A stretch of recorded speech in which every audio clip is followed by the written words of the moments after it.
Hi everyone, my name is Wycliffe, and it's a pleasure to have all you guys at this meeting. So I'm part of the team which is going to see Acme We Get Kanban go global, and in my expertise field is to ensure that Acme knows what's happening in the international market. So today, being part of my assignment, which I did, I made a research and I compiled some findings for you. So as an expert, the following are the findings I found at the trade barriers. We're going to talk also about exchange rates and labor. So first of all, let me take you through trade barriers. So a trade barrier are government-induced restrictions on international trade. So among the most common barriers to trade are tariffs, non-tariff and non-tariff barriers. So what do I mean like a tariff? So a tariff is a tax on imports which is collected by the federal government and which raises the price of a good to the consumer. It's also known as duties, all import duties. Tariffs usually they aim to limit imports and second to raise revenue. So the other term which I'm going to define is a quota. A quota can be either voluntary or legally enforced. So what are the effects of those trade barriers? So the effect of tariff and quotas is the same: to limit imports and protect domestic procedures from foreign competition.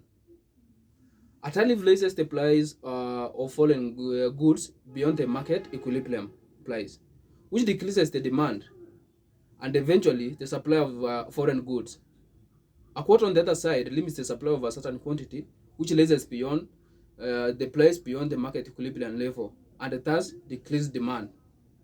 So from this, we see like Acme we get in its speed to go global. One of the challenges we're going to encounter is different trade barriers. So before we invest in a given country, we have to look at the barriers which are being put across by the government. For example, if we go to China, we have to see like the China government. What are the barriers like? Does the market have restriction? So that's why we're going to weigh on if we are gonna go to that market or we're not going to go there. So the other part which I'm going to discuss is about exchange rates.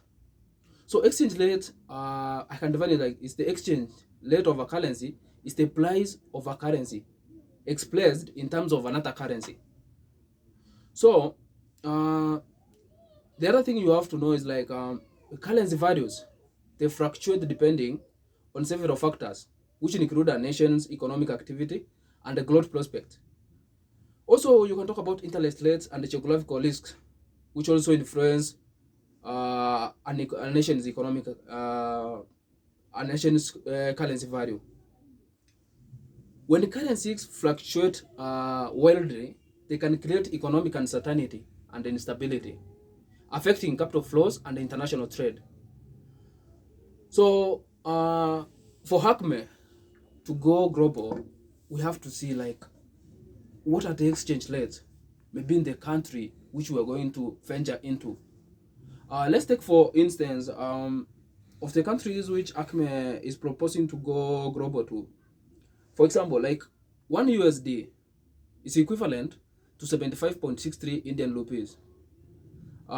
You see here, like we're going to have advantage because the USD, when we convert it into the Indian currency, we're going to have a lot of money, which is good for the company. So for this case, I can advise Acme to venture into business in the Indian market. So having said that, let me move on to Repa.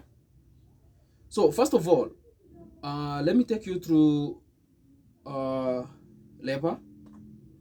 In labor, I can define it as the amount of physical, mental, and social efforts used to produce services in an economy. It supplies the skill manpower, and other services expected to transform raw materials into finished goods and services. So, what does labor do to Acme? Like, how does it relate to our going group? Let me take, for instance, like we are trying to venture into India. One of the key things in India about labor is that India has many unskilled, like semi-skilled labor, which will be good to Acme because we are going to get cheap labor, which will enable us to make much profit in the market. So if you get cheap labor, which is semi-skilled, is a good thing for us. So when we move to a country like India or any other country outside the USA, we are going to look at the labor. Is it expensive or it's cheap? So for a country where like, we have cheap labor, we have an advantage on that. So that's all for today. Thank you very much.